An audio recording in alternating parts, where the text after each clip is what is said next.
Alright, today I'm demoing stuffed and rolled pork tenderloin, not loin, tenderloin, and this is a pork tenderloin.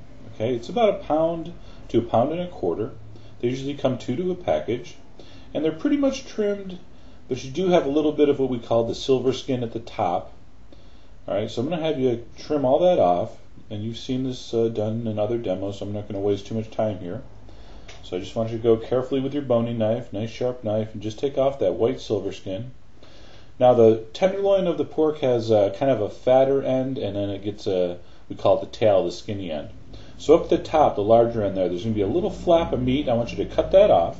Don't throw it away though, because we're going to use that for the stuffing. Alright, so the top is pretty much trimmed. That's good enough for now. If I flip it over, what I was calling the tail end, or the skinny end there, I'm going to take off the last couple inches. It's just too thin, and I want a nice square piece of pork to roll up. And you're going to see what we do with those trimmings.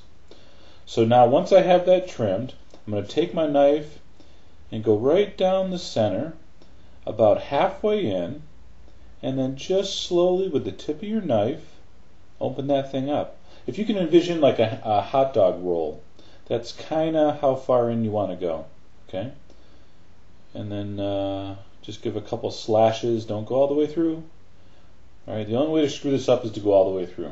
So we're going to pound this, so better to err on the side of not cutting it far enough than going too far.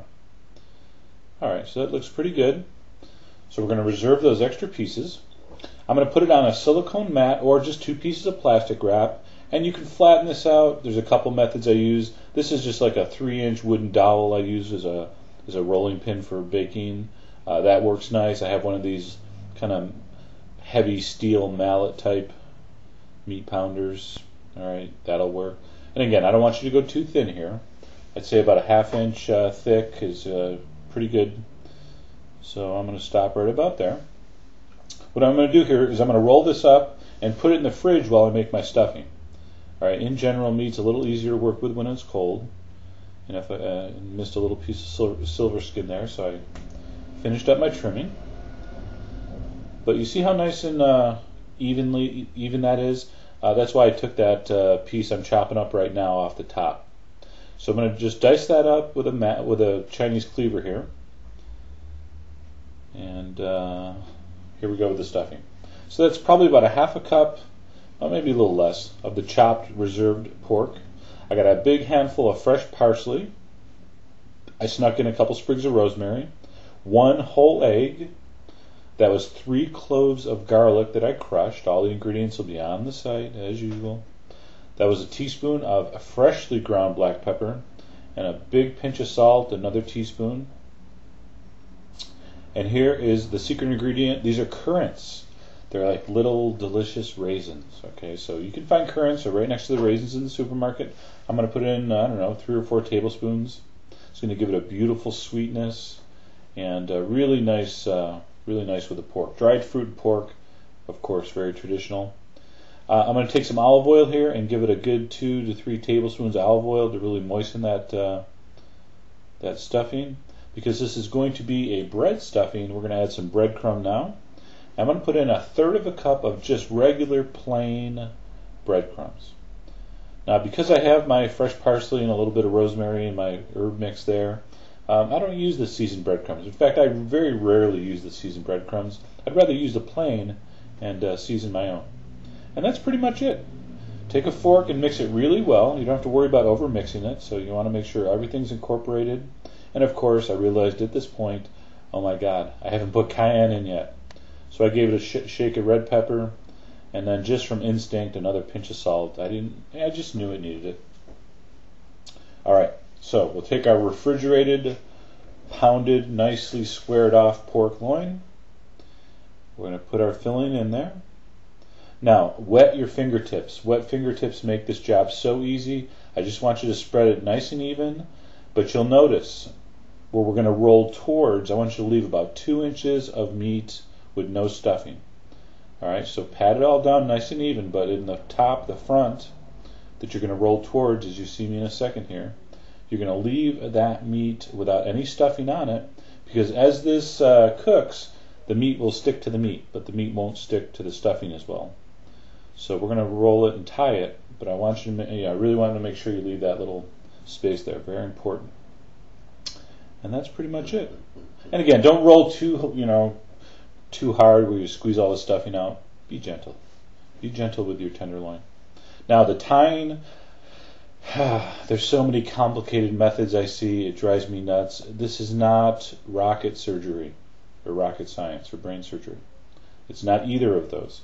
Just make one tie at the front here, all right, one knot, and then we're just going to loop the string around, and we're just going to wrap it. We're not going to do any fancy knots. And again, if you take the culinary course online, I'll show you the fancy knots. But all we're going to do is we're going to go around and just at kind of a 45-degree angle, just wrap it one direction. All right, take it, pull it tight, wrap it around. Again, you don't want it so tight it's cutting into the meat. Wrap it around. Again, we're going at about a 45-degree angle to the meat. Wrap it around. So I'm going to get about 3 or 4 or 5 wraps this direction. When I get to the end, guess what? We're going to just turn it and we're going to wrap it back the other way. Again, at 45-degree angles, and we're just going to crisscross basically. And again, I'm not making any knots. I don't need to. It works. Again, the professional chefs hate this. They're like, oh my God, what is this shoemaker doing? All right? But it doesn't matter. It keeps it together. I don't have to do any crazy, knot work. When I get back to the end I started, I'm just going to snip my kitchen twine and just tie it to the little piece that was left over from our first knot. So again, that was not very complicated. Again, with experience, you'll know how tight to go. You don't want to go super tight, and you don't want to go super loose. That's just about perfect.